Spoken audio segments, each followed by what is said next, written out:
Hello everyone, good morning. এটা ছিল দিদি বাড়িতে যাওয়ার পরে যে ভিডিওটা করেছিলাম সেটা। আজ চলুন আপনাদের ঘুরিয়ে দেখাই দিদি বাড়ির ছাদ বাগানটা। খুব সুন্দর, ছাদ বাগানটাও খুব সুন্দর করে সাজিয়েছে জানেন। আর এইদিকে একটা গাছে দেখুন ডালই হয়েছে। আর এই যে একটা গাছে, ছোট্ট একটা গাছে একটা আম, আর এই পুচকুলি গাছে দেখুন 3টে আম হয়েছে। ওই আমটা না, যে গাছে একটা আম, ওই আমটা ভীষণ টক খেতে। আর এই যে গাছগুলো ভীষণ যত্ন করে আর কি, কারণ কোনো জিনিস যত্ন না করলে সেই জিনিসটা কখনো মূল্য থাকে না। আর যত্ন করলেই না তবে না ভালো থাকে এই জিনিসগুলো। আর এইদিকে এই যে আমাদের এক্সপার্ট বসে গেছে মাংস কাটতে। এখানে বৌদি সুন্দরভাবে মাংসটা কেটে নিচ্ছিল, যেটা আমাদের দুপুরে খাওয়া হবে।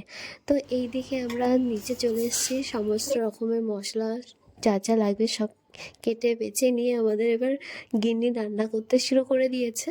তো এইদিকে দিদি রান্না করছিল, আমরা বসেই ছিলাম পাশে, গল্প করছিলাম কতক্ষণে মানে মাংসটা কষানো হবে, কতক্ষণে আমরা খেতে পারবো।